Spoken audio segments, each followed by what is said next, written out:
그 내년 예산을 보니까요. 당시 저희와 많은 그 질의를 나눴던 영화 관련 쿠폰 예산은 배정을 하지 않으셨더라고요, 장관님. 네.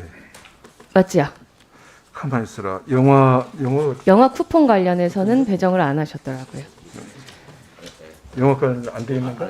아, 영화는 빠졌다고 그러네요. 예, 예. 네. 달리 이유가 있으십니까? 굉장히 주력 사업으로 올해 추경까지 해서 글쎄요. 하셨는데. 아무래도 이제 영화 쪽은 대체적으로 코로나 이 상황에 따라서 좀 나아지게 되면 그것은 훨씬 더 수요가 쿠폰 아니 다른 데도 열악한 데도 좀 지원하는 것이 낫지 않을까 예, 그런 예. 판단을 했던 것 같습니다.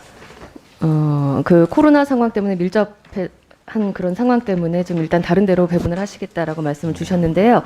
반면에 그 이제 연말 연시 특수를 이제 아마 보신 것 같아요. 지난 4일부터 숙박 쿠폰은 더 이제 100만 장의 쿠폰을 발급하고 열심히 더 하겠다라고 이제 사업에 관해서 문체부가 밝히셨고 실제로 여기에 관한 예산도 더 증액을 하셨습니다. 맞습니까?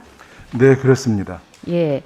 코로나 단계가 이제 완화되고 상황이 전보다 좀 나아진 것 같다라고들 국민들도 많이 여기시지만 질병청에서는 여전히 그 코로나 상황을 예의주시하고 관리하겠다라고 말씀을 하셨는데요.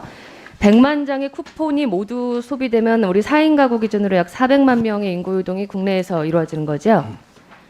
네, 4인 가족이면 그렇게 되겠죠. 예, 예.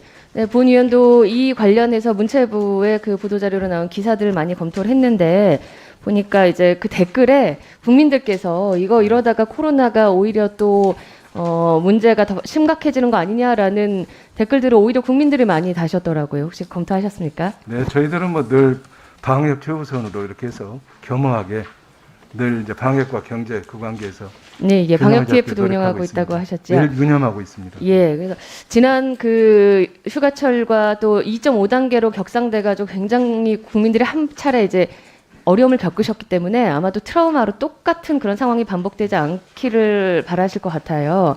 그래서 문체부가 이 숙박 쿠폰을 발행한다는 것에 대해서 사실은 관광산업에 그 진흥하라는 아주 좋은 그 목적이 있지만 국민들이 일단 공포감을 먼저 가지신 것 같은데요. 제가 이제 유의미하게 봤던 것 중에 혹시 문체부가 선택적 방역을 하는 것은 아니냐라는 댓글도 있었거든요. 네. 그 TF팀 잘 가동되고 있습니까, 장관님? 네, 선택적 방역 어떤 개념인지는 모르겠는데요. 저희들이 철저하게 중대본이랑 같이 하고 제자차량해서 예, 예. 정말 뭐 기본적인 방역 수칙은 물론이고 또 저희들이 점검도 나가고 또 예방 인력도 배치를 하는 등 굉장히 노력을 철저하게 하고 하셔야 될 것 같습니다. 실제 그렇습니다. 그 휴가철에 제주도에서 확진자 발생했고 많은 접촉자가 또 발생해서 논란이 됐던 적이 있는데요. 있습니다. 네. 방금 말씀 주셨던 그 영화 관련해 가지고 이제 TF팀이 움직인다고 하시지만 제가 그 이후에 이제 후속 조치 차원으로 당시 용산 CGV 그 확진자 발생하고 폐쇄 조치됐던 거 기억하시죠? 8월 22일에. 그렇죠. 네, 네. 예, 그때 TF팀이 어떻게 관리를 했는지 좀 파악을 했습니다. 용산구청과 관련해서. 그런데 당시 그 확진 환자가 그 영화를 함께 그 봤던 인원이 352분이시더라고요. 한 공간에서.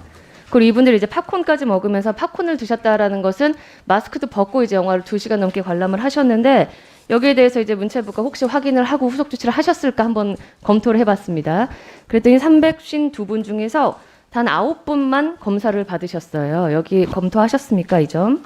이거는 기본적으로 뭐 잘 아시겠지만은 해당 보건소나 예, 예. 방역 당국에서 그 다음에는 그것을 이제 위양 맞습니다. 그런데 중요한 것은 당시 접촉했던 분들이 확진자와 한 공간에 있었다라는 사실을 첫 번째 인지하지 못하셨고 그 이후에 정부 측이나 어떤 단계로도 검사를 받아야 한다는 통보를 받지 못하셨다라고 했던 점입니다.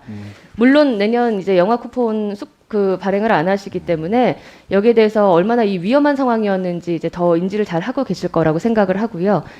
이 말씀을 드린 것은 방역과 안전을 늘상 강조하시기 때문에 사실 이 숙박 쿠폰으로 국내 영세한 그 관광 산업을 좀 이렇게 진흥시키고자 더 노력하시는 거 아닙니까? 그렇죠. 그렇습니다. 네. 한번 만약에 이 코로나19가 폭탄 투하되듯이 어디서 문제가 발생하면은 애꿎은 다른 그 생태계에 많은 이를테면 관광, 뭐 여행업계가 다 같이 피해를 동시에 볼 수 있는 상황이거든요. 그래서 아주 좁은 공간에 있었던 영화 그 안에 있던 공간에서 여태까지 352분 중에서 9분밖에 코로나 검사를 안 하셨다라는 것, 그것을 문체부에서 확인조차 안 하셨다는 것에 대해서 저는 상당히 좀 우려가 있습니다, 장관님. 관광은 불특정 다수에게 계속해서 접촉을 하시는 거잖아요. 이거 관리가 될까요? 네, 그것은 한번 다 나오명했는지는 한번 확인을 한번 해보겠고요. 예. 예, 항상 우리는 통계, 인과관계를 가지고 따져야 된다고 보거든요. 근데 그동안에 숙박 관련해서 이 확진된 사례들은 아직까지 보고는 안 돼 있고요. 사실 숙박이라고 그래봐야 전체 우리나라 숙박시설이 100만 개입니다. 네. 관광호텔만 해도 15만 8천 개거든요. 그러니까 우리가 100만 장을 한다고 그러더라도 그것이 1년으로 따지면 또는 2개월로 따지면 굉장히 미약한 겁니다. 그게. 그래서 크게 관리를 걱정 안 어떻게 하셔도 하실 되겠고요. 방안이 있으십니까? 묘안이 예, 있으십니까? 예, 크게 걱정 안 하셔도 되고요. 다만 아무리 저희들이 조심해도 지나치지 않잖아요. 우리 철저하게 방역, 위원님 말씀 주신 대로 거기에 신경을 쓰고 있다는 말씀. 내년에 코로나가 더 심화될 것 같다, 혹은 지속될 것 같다라는 질병청의 그 어쨌든 전망이 계속해서 나오고 있는데, 숙박 쿠폰을 계속해서 이렇게 투하하는 것만이 관광업계를 진흥시킬 수 있는 능사가 될까요? 아니면 오히려 독이 될까요, 장관님? 그 숙박권에 굉장히 도움이 될 겁니다. 다만 그것만 가지고 관광을 활성화시킨다고 저는 볼 수 없고요. 다양한 것을 해야 되고요. 이 점에 관해서는 네. 제가 계속 이제 보충 질의를 통해서 또 말씀을 나누도록 하겠습니다. 예, 감사합니다. 네, 이상입니다.